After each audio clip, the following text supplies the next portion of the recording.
Ma'am Athena, meron po kayong bisita. Itinawag ng guard na si Julius dito kanina. Kaagad na sabi sa akin ni Nanay Lilia. Si Julius ay isa sa mga guard ng bahay. Bisita? Sino po? Dalijan Rosie daw po, ma'am. Sagot ni Nanay Lilia. Hindi ko inasahang marinig ang pangalan ni Mr. Rosie. Anong ginagawa niya dito? Bakit niya kailangang pumunta dito? Alam niya naman na galit sa kanya si Haris. Papasukin po ba, ma'am? Tanong muli sa akin ni Nanay Lilia. Nagdalawang isip pa ako sa mga oras na ito. Baka kung ano isipin ni Haris. Huwag na po siguro, Nanay Lilia. Wala po kasi si Haris eh. Baka kung ano pang isipin ni Haris kapag nalit na niya dito si Mr. Rosie. Kayo po bahala. Tumalikod na si Nanay Lilia nang bigla lang magsalita mula sa kung saan. Let him in, sabi ng striktong boses na nagmula sa aking likuran. Nang lingunin ko ito ay bumuhat sa akin ang seryosong mukha ni Haris. Saan siya nang galing? Nandito lang pala siya. Akala ko malis. Haris, saan ka galing? Kanina pa kita hinahanap na rin ka lang pala. May pinuntahan na ako. Somewhere na makapagpapabalik sa alaala ko. Seryosong sagot nito. Nakaalala ka na ba? Tanong ko sa kanya. Hindi niya sinagot ang tanong ko. Tinalikuran lamang niya ako. Habang paalis ito sa aking harapan ay nagsasalita ito. Papasukin niyo si Mr. Rosie, Nanay Lilia. Muling pahabol ni Haris. Kaagad na kumunot ang noo ko. Tanaw ko ang pag-alis ni Nanay Lilia sa aking harapan. Hanggang sa mawala sila sa aking paningin, ay naisip ko rin kung bakit kaagad nang pumayag si Haris na papasakit si Mr. Rosie. Ilang minuto lang ako nakaupo sa couch nang bumalik si Nanay Lilia. Napatayo ako nang makitang kasama nito si Mr. Rosie. Sir Dali, kaagad na sambit ko. Napatayo ako bigla. Miss Barkis, sagot dito. May iwan ko muna kayo, sir, ma'am. Paalam ni Nanay Lilia. Anong kailangan nyo? Bakit ka pumunta rito? Kaagad na tanong ko. Alam naman niyang hindi sila ayos ni Haris. Kahit pa walang maalala si Haris, hindi pa rin naman ako mapakali dahil baka pag-isipan pa kaming dalawa ni Haris. Last time na magkita kami ay sa ospital. Noong sinundo niya si Helio sa ospital. Nakalimutan mo na bang ikaw nag-text sa akin na pupuntahin ako rito? Kaagad na sabi sa akin ni Mr. Rosie. Ako? Naguguluhan na turo ko sa aking sarili. Gigising ko lang at simula pa paggising ko, hindi ko pa nahawakan ang phone ko. Pagkataka na sabi ko sa kanya. Kung ganun, sinong nag-text sa akin gamit ang phone mo? Pareho kami naguluhan dalawa. Ako, sabay kami napalingon na magsalita mula sa pagkababa ng hagdan si Haris. Lumapit sa kinaroroonan namin si Haris. Haris, bakit? Paano mo nalaman ang number ni Mr. Rosie? Takang-taka na tanong ko sa kanya. I shouldn't be the one you're asking that, Gina. Haris jaw tightened. Ngayon ko lang muli narinig sa kanya ang nakasanayan niyang tawag sa akin. Nakaalala ka na? Punautal na tanong ko sa kanya. Hindi na mahalaga kung nakaalala ako o hindi. Isa lang tanong na gusto kong malaman ang sagot. Nabigla na lamang ako nang ihagis niya sa akin ang envelope. Wala sa sariling pinulot ko naman ito sa side. Ano to? Anong drama to, Mr. Dixon? Hinuhuli mo ba si Athena kung talagang may relasyon kaming dalawa? Nakipagtalasa ng tingin si Dali kay Haris. Sagutin niyo ang tanong ko. Ramdam ko ang galit sa boses ni Haris. Anong tanong? Naguguluhan pa rin ako. Look what's written on the paper, Ina. So you know what make me angry. Tumaas ang boses ni Haris. Nagmadali akong buksan ang envelope at kaagad na tinignan ko anong nakasulat sa papel na laman ng envelope. Nang makita ko ito ay kaagad akong binusa ang nakasulat doon. DNA test ni Helios? Napatakip ako sa aking bibig at hindi makapaniwala sa nakita. Yes, Helios DNA test and it says he is 99% match to me. Paano napunta si Helios sa lalaking yan? Turo ni Haris kay Dali. Nakatakip pa rin ako sa aking bibig at halos hindi makapaniwala. Napailing ako. Kung ganun, tama ang naalala ko. Tama nga na si Dali ang tumulong sa akin noon. At paano napunta sa kanya si Helios?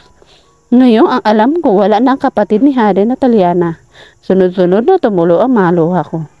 Tell me the truth, Ina. Don't you dare fucking lie to me. Haris' voice grew louder. Nakaalala na nga siya. Pero anong isasagot ko ngayon? Wala rin naman akong alam. Ina! Muli ay dumagundo ang boses niya sa kasulok-sulukan ng bahay niya. How did you manage to take a sample from my son without my consent, Mr. Dixon? Napatingin ako kay Mr. Rosie na magsalita ito. He is not your son. Muli ay sigaw ni Haris. Dama ko ang galit na galit sa boses niya. Haris, sambit ko.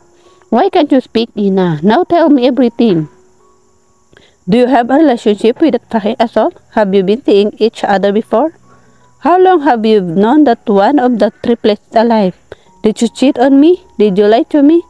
Explain, Ina. Hadi's voice got louder again. His eyes were looking at me angrily.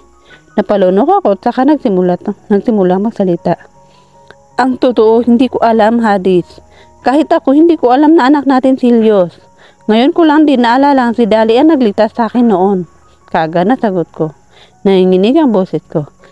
Liar. The truth is you two had a relationship before, Harry said angrily. When I looked into his eyes were on fire looking at me.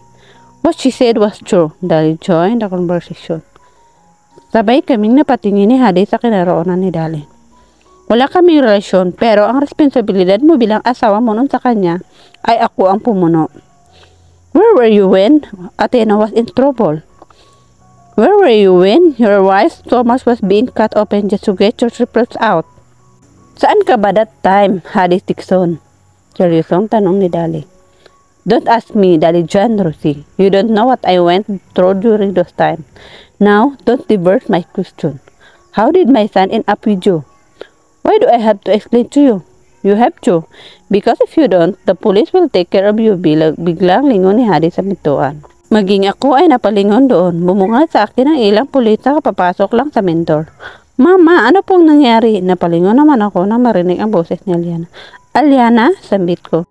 Tumakbo ka agad palapit sa akin si Liana. Takot yata na makakita ng mga pulis. After hearing my explanation, you might change your mind, Hadi Dixon. It might make you think how useless you are. Seryosong sabi ni Mr. Rosie. Winakli nito ang kanyang kamay ng mga pulis na humawak sa kanya. Saka pinagpaga ng kanyang balikat. Now tell me, Dali John Rosie. Sabihin mo sa akin kung paano napunta sa'yo anak ko. 5 years na tatayo ang anak ko. Kuyo ang kamao na tanong ni Hadis. Pinipigilan ang galit na naramdaman. Napaawang lang ang labi ko. Kahit ako, hindi ko alam kung paano napunta ang isa sa triplet kay Mr. Rosie. Alam ko lang patay na ito, pero itinago pala ni Mr. Rosie sa akin. Gusto mong malaman kung bakit napunta sa akin ang isa sa triplets niyo? Listen, I'm not going to explain it to you again, Miss Harry Dixon. Seryosong wika ni Mr. Rosie. Totoo nga na isa si Tilio sa triplets. Siya nga ang anak kong akala ko patay na. Napahilamos ako sa sarili ko mapalad habang nag-process pa sa utak ko ang manalaman ko. Tila napako ako sa aking kinatatayuan. Hindi makagalaw, hindi makapaniwala, pero ang saya dito sa dibdib ko. Ang saya malaman na buhay ang kapatid ni Haden at Aliana. Natigilan ako sa aking pag-iisip nang simula ni Mr. Rosie ang magpaliwanag. Tila na nahimik ang mana sa paligid, nakahanda sa paliwanag ni Mr. Rosie. Sa araw na akala mong patay ang anak mo, Athena. Sa akin napatingin si Dali. Wala ako noong araw na iyon. Alam mo kung bakit? Dahil nasa ospital ako. Alam mo kung ano ang ginawa ko sa ospital. Kinuha ko ang isa sa triplets niyo na akala mo patay na. Natataka ka ba kung bakit wala ako palagi sa bahay noon? Tanong sa akin ni Dali. Oo, ipinagtataka ko noon na hindi siya umuwi sa sarili niyang bahay. Kinuha ko lang naman ang isa sa triplets niyo na akala mo patay na. Sa isang doktor na nagbibinta ng baby sa mga mayayamang hindi nagkakaroon ng anak. For 1 million, a doctor sold Helios to a rich couple. Napaawa ang labi ko sa narinig mula kay Mr. Rosie. Hindi ako makapaniwalang magagawa iyon ng isang doktor. The dead body of the baby wrapped in clothes that you were holding is not your child, Athena. Patuloy na sabi ni Mr. Rosie. Hindi ako makapaniwala sa mga narinig mula sa kanya. Iyon nga ang naisip ko. Hindi ko nakita ang mukha ng baby noong namamatay ito. Hindi ko man lang sinilip ang mukha niya habang balot ito ng tela. Dahil sa sobrang sakit na hamdaman ko at dagdag pa ang stress. Alam mo ba kung anong ginawa ko sa doktor? Muli ay tanong ni Mr. Rosie. Ano ba bang pinagsasabi mo? Bara naman ni Hadis. Makinig ka na lang, Mr. Dixon. Alam to lahat ng asawa mo. Naintindihan niya ang mga sinasabi ko, sagot ni Mr. Rosie. Tumango-tango ako at ipinagpatuloy ko sa pagpapaliwanag si Mr. Rosie habang tumutulo aking maluha. Binugbog ko ang doktor ng gabing yon sa mismong bahay kung saan ko pinatira ang asawa mo at ang mga anak mo, Hadis Dixon. Seryoso pa rin na paliwanag ni Mr. Rosie. Ang natatandaan ko noon, meron siyang lalaking binubugbog noong naisipan kong lumaya sa pamahan niya. That same night, I should have told you that your son is alive, but I found out that you left. Mas lalong napawa ang labi ko sa narinig at nalaman mula kay Mr. Rosie. Tama, sa gabing iyon na makita ko ang scene na may binubugbog siyang lalaki ay natakot ako at umalis ako sa pamahay niya ng gabing din na yon. Pinahanap kita sa mga tauhan ko at Athena Marquez, pero hindi ka nila nahanap. Do you know what happened to Helios? He got sick and had to be taken to another country for treatment. We spent a month in New York. He was 1 year old when I brought him back here to the Philippines. Hindi ko na nagawang ipahanap ka dahil alam mo kung bakit. Dahil napamahal na ako sa anak nyo. Mahal ko si Helios bilang totoong anak. Pero ang tadhana na ang naglapit sa atin, Athena. Nagkataong nakapagtrabaho ka sa mall ko. Bakit hindi mo man lang sinabi sa akin? 5 taon. 5 taon akala ko patay ang isa sa triplets tapos malalaman kong buhay pala siya. Sunod-sunod na pumata ang mga luha ko. Kapag sinabi ko sa inyo na anak niyo si Helios, kukunin niyo siya sa akin. Mawala siya sa akin. Anak ang turing ko kay Helios. Kaya ko nagawa ang ilihim pa sa inyo dahil ayaw kong malayo sa akin si Helios. Sagot ni Mr. Rosie. Walang hiya ka pala. Nalaki ang mata ko nang biglang sumugod si Hades palapit kay Mr. Rosie. Kaagad na tinuntok ito. Nasapol ang mukha ni Dali. Pagkatapos suntukin ni Hades si Dali, ay nikulyuhan niya kaagad ito. Kahit na napaliwanag ka, hindi magbabago ang isip kong ipakulong ka. Galit na sigaw ni Hades sa pumuha ni Dali. Saka lang inawat ng mga pulit ito. Pagbayaran mo ilang taon kung pangulila sa anak ko, turo ni Hades sa mukha ni Dali, habang ako ay napatakip na lang sa aking bibig. Binitawan ng 2 pulit si Hades at kaagad na lumapit ang mga ito kay Dali. Hinawakan ng mga ito si Dali para dalhin na palabas at para isama ito. Hindi na umangal pa si Dali. Nagpatangay siya 2 pulis. Hanggang sa makalabas ng mga ito ay nanatiling nakatikip ang bibig ko gamit ang palad ko. Sa akin na ngayon nakatingin si Hades. Ikaw, explain mo sa akin kung paano ka napunta sa puder ng lalaking yon. Galit na galit pa rin na tanong sa akin ni Hades. Hindi ka agad ako nakapagsalita. Tela na natakpan ang bibig ko dahil hindi ka agad ako napagsalita. Tell me right now, Ina. Nalaki ang mata ko nang mas lalong lumakas ang boses ni Hades. Mas lumapit pa siya sa akin. Daddy, mula sa hagdanan ay bumaba pala muli si Eliana. Nakita nito kung paano ako sigawan ng daddy niya. Daddy, bakit niyo sinisigawan si Mama? Takang-taka? Natanong ni Eliana at tumakbo palapit sa akin. Yumakap ito sa aking baywang saka humarap sa daddy niya na puno ng pagtataka. Eliana, go back to your room now. Turo ni Hades sa makintab na hagdanan. No, hanggat di mo sagot tanong ko, di ko balik sa room namin ni Kuya. Sinasaktan mo si Mama, I hate you. Umiyak na sigaw ni Eliana. Eliana, bumalik ka na sa kwarto. Nag-usap lang kami ng daddy mo. Mahinahaw na sabi ko dito. Kailangan ko maipalawanag kay Hades ang lahat. Sigurado po ba kayo, Mama? Hindi kayo saktan ni Daddy? Pag-alala nito nang humarap sa akin at tumingala. Tumango-tango ako. Hindi, baby. May pag-uusapan na kami ng daddy mo. Importante ito, kaya pwede bang bumalik ka na sa kwarto mo? Promise, hindi ako sinasaktan ng daddy mo. Paliwanag ko sa kanya. Sure po kayo dyan, Mama ah. Kapag kayo saktan ni daddy, lalayas tayo. Ayaw ko na sa kanya. Hate him na. Muling tinignan nito ang daddy niya. Oo anak, kaya sumama ka na kay nanan niya. Muna pabalik sa kwarto niyo ni Kuya Hadin mo. Mag-uusap lang kami ng daddy mo. Pagkatapos, susunod na rin si Mama.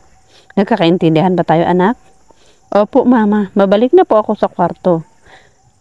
Sumbong niyo sa akin kapag away kayo ni Daddy, ah. Pilit akong ngumiti sa kanya at tumango na lamang.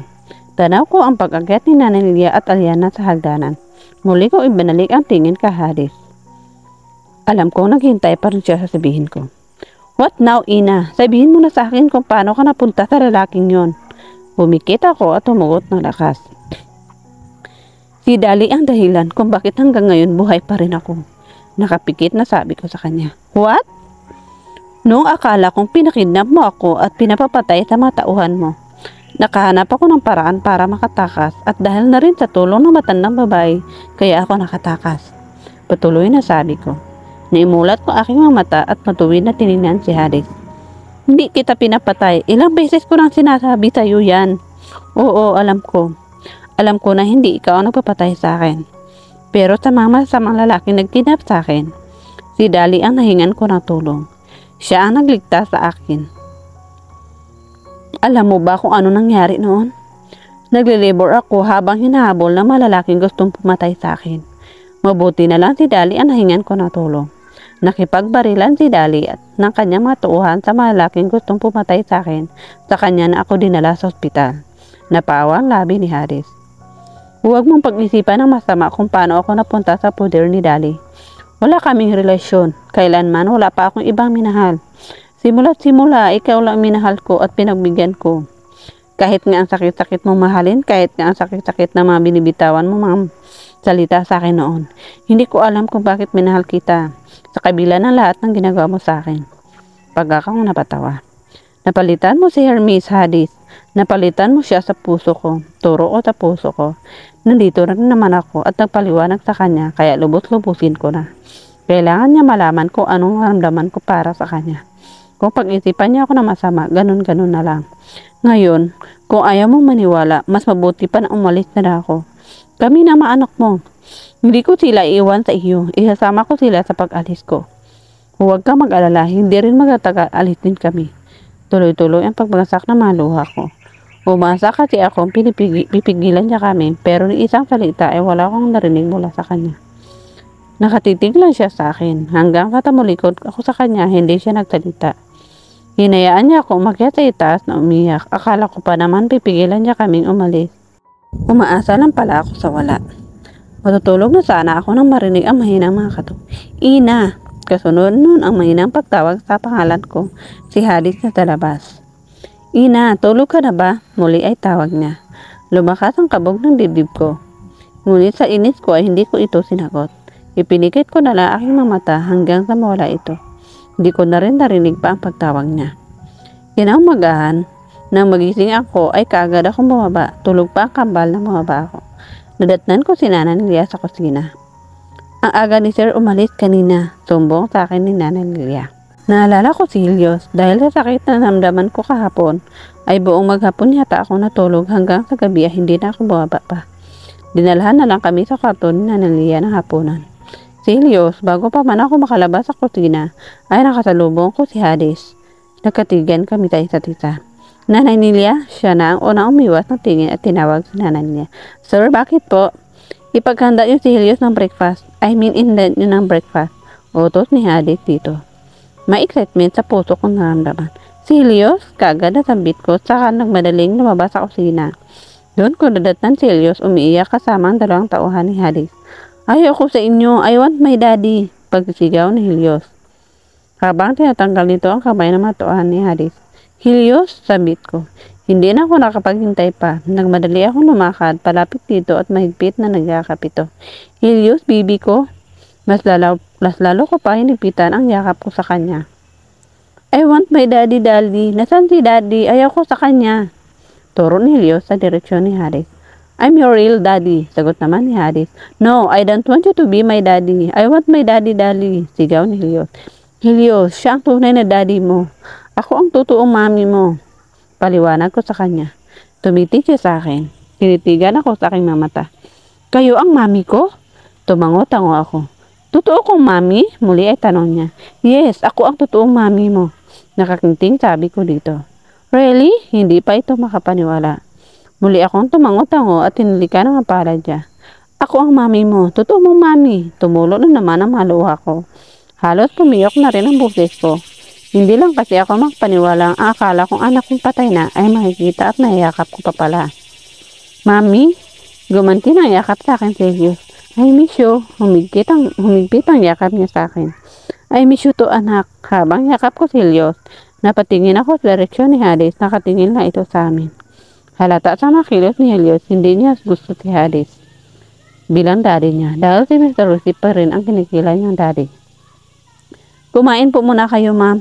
Lumapit naman si Nana Nilia sa amin.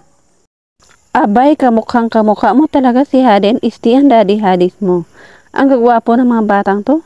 Tiyak maranamin babaeng iiyak sa mga to pag binata. Tila pabirong sabi ni Nana Nilia. Nakahinda na ba ang pagkain na Nanilia? Bigla naman nagalita si Hadis. Ay, opo, senyorito. Halina po kayo. Mag-breakfast na kayo. Pagaya ni Nanay Lia, sumunod kami sa dining area, bumaba na rin ang kambal. Inasikaso ko silang tatlo. Nilagyan ko ng kanin ang kanya-kanyang plato ng triplets. Kaunti lang naman ang kinakain ng dalawa sa umaga, ganun din pala si Helios. Bakit ka nandito? Bahay mo ba to? Mausigsang bigla tanong ni Aliana kay Helios. Aliana, totoo niyong kapatid si Helios. Simula ngayon, dito na siya titira. Makakasama at makakatabi niyo na siyang matulog. Paliwanag ko kay Aliana. Bigla nalaki ang mata ni Aliana. Talaga po, mama, kapatid namin si Helios po pala. Kaagad naman binawi ni Aliana ang sabi niya. Yes, anak, nakangiting sagot ko. Just focus on your food. Biglang taway ni Hadis sa anak niya. Napangusap si Liana pagkatapos siya sawayin ng daddy niya. Natahimik kami at nagsimula ng kumain. Pagkatapos mag-breakfast ay nagbanding ang triplets na Paul kasama si Hadis. Naglaro at nagabola ng tatlo sa pool. Pagkatapos ay isa-isang lalapit kay Hadis. Habang nakatanaw sa kanila mula sa loob ay naalala ko na naman ang sinabi ko kay Hadis kagabi. Sinabi ko sa kanya, alis kami ng mga bata. Isasama ko ang mga bata sa pag-alis ko. Paano ko pa sila may lalayo sama nila kung ganyan sila kasaya magpanding? Hindi ko naman maatim na ilayo silang tatlo sa kanilang ama. Lumipas ang alang araw ay bumisita naman si Mama at Papa Rafael para makita si Helios. Tuwang-tuwa sila na makita si Helios habang pinamamasdan nila ito ay napapangiti dahil magkamukha si Helios at Haden. Kung naging lalaki lang din si Liana, tiyak kung kamukhang niya rin ang makuya niya. Nakakatuwang pagmasdan ng mga apo ko, sambit ni Mama habang nakangiti. Nandito kami sa labas habang tatlo ay naglalaro sa hardin. Oo nga po, muling nahagip ng mata ko si Hadis at ang daddy niya. Mukhang seryoso ang pinag-usapan naman ito. Mukhang hindi papayag si Hadis, nagsalita na naman si Mama. Ana po, saan po hindi papayag si Hadis, Mama? Ayaw niyang pumayag na palayain si Dali. Si Dali po, Mama. Paano niyo po nakilala si Dali? Ngayon ko lang din kasi nalaman, Iha. Si Dali pala ang pakasalan ni Dani. Anak ng tito ni Hadis si Dani. Nakatakda na ang kanilang kasal. Ngunit ito nga ang nangyari. Nakulong si Dali.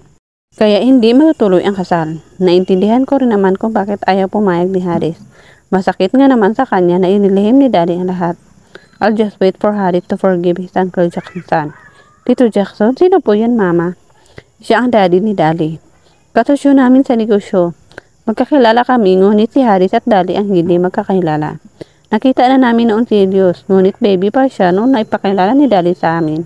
Kaya hindi ko kaagad na mukha noon na siya pala ay isa sa triplets niyo ni Hadis. Kung alam ko lang, ay sana nasabi ko agad sa iyo noong nakita ka namin. Ngunit tulad naman nang sabi ko, baby pa noon si Helios na makita ko. Mabang kwento ni Mama. Ang liit nga naman ang mundo. Talagang magkakilala ang mga magulang ni Hadis at Dali. At si Dali pala nakatakdang ikasal kay Dani. Si Dani nakala ko noon ay ex ni Hadis. Can you talk to him, Athena? Ho? Pwedeng pakiusapan mo siya na iuron na ang pagpupulong kay Dali. Hindi na rin na iba ang turin namin sa batang iyon. Nabait rin naman si Dali. Naintindihan ko ang nangyari. Noong una, nagalit ako sa kanya. Ngunit nang malaman ko ang buong kwento, bigla nang lambot ang puso ko at napatawad ko rin naman siya kaagad. Natigilan ako, sinabi ni Mama. Maging ako rin naman ay nagpapasalamat kay Dali. Dahil kung tutuusin siya ang tumulong sa akin. Kasalanan ko rin naman kung bakit hindi ko nakasama si Helios. Dahil natakot, ako kaagad kong hinusgahan si Dali. Nagpadala ako sa takot at kaagad na umalis. Iyon pala na sa kanya isa sa triplets. Niipagamot pa niya ito sa ibang bansa. Kung tutuusin, kung wala si Dali, siguro wala na rin si Helios. Dahil sa sakit nito na kailangan dalhin sa ibang bansa. Baka kung ako lang, hindi ko magagawa maipagamot sa ibang bansa si Helios. Susubukan ko po, Mama. Susubukan ko po na kausapin si Hadis. Kaagad ako nalungkot. Kaso nga lang po, hindi po kami ayos ni Hadis ngayon. Kahit po ako hindi niya kinakausap, simula pa nung nangyari, hindi pa muli kaming nag-usap, sumbong ko dito. Alam kong tinitiis ka lang niyang anak ko, Athena. Hindi ka rin matitiis niyan, bigla ka na lang kakausapin. Sa ngayon, nagtitiis lang yan sa'yo dahil sa pride niya. Hayaan mo at ilipat din yan. Kilala mo naman anak ko, masyadong ma-pride. Natawa bigla si Mama. Gabi na nang makalit sila Mama at Papa, kaming dalawa na lang ni Hadis sa sala. Ang tatlo ay nasa kanila na silid na. Panigurado naglalaro naman ang mayon. Tumikim ako para maagang pansin ni Hadis. Hadis, tawag ko sa kanya. Lumingon siya sa akin. Blanco ang mukha, walang emosyon na patingin sa akin. Nagsabi sa akin si Mama. Kung pwede raw, iurong mo na ang kaso ni Dali. Nagdalawang isip pa akong sabihin, iyon. Kumunot ang kanya, no, ito na nga ba ang sabi ko eh. Magagalit na naman ito. Dali again, wala na ba akong ibang marinig sa araw na ito kundi ang pangalan ng lalaking yan? Umusok ka agad ang ilaw nito. Ngayon ko lang naman binanggit ang pangalan niya. Kagad ang sabi ko. With matching ngiti pa, baka sakaling lumambot ang puso niya. Huwag mo kong daanin sa mamangiti mo, Ena. Hindi mo ko maladaan dyan. Even if you undress in front of me, just to grant your wishes, huwag mo na ituloy. Hindi pa rin magbabagong isip ko. Makukulong pa rin si Dali sa ginawa niya. Natahimik na lamang ako dahil sa sinabi niya. Sabi ko nga ba eh, hindi ko mapapakiusapan ng lalaki ito. Tinulikuran niya ako ng tuluyan. Naging cold na talaga siya sa akin. Hindi niya na nga ako matingnan na matagal. Galit pa rin siya sa akin. Nabulabog ang pag-isip ko nang biglang mag-ring ang telepon ko na sa aking pulsa. Number lang, sabi ko. Sino naman kaya ang tumatawag sa akin? Kahit hindi ko alam kung kilala ang tumatawag sa akin, ay nagawa ko pa rin na sagutin ito. Hello? Hi, Tinay! Nalaki ang mata ko dahil sa pamilyar na boses na narinig ko mula sa kapilang nila. Hoy, it's me, Iris, sigaw nito. Halot mabingi ako. Iris, paano mo nalaman ang number ko? Teka, nasaan ka? Bruha ka, akala ko patay ka na. Bruha ka talaga, alam mo bang umiiyak-iyak pa ako? Mabuti na lang nakausap ko si Tata Carmela. Sinabi niya sa akin lahat ay binigay na rin niya sa akin ang number mo. Nasaan ka ngayon? Na-miss ko bigla ang babaeng ito. I'm here in the Philippines na, together with Kuya. Pasigaw pa rin sagot niya. Si Hermes? Yes, you're super duper class. Did I hear right? Did you mention Hermes? Kaagad ako napalingon sa aking likuran nang biglang magsalita si Hadith. Nakala ko umakyat na siya sa taas. Bakit bumalik pa siya?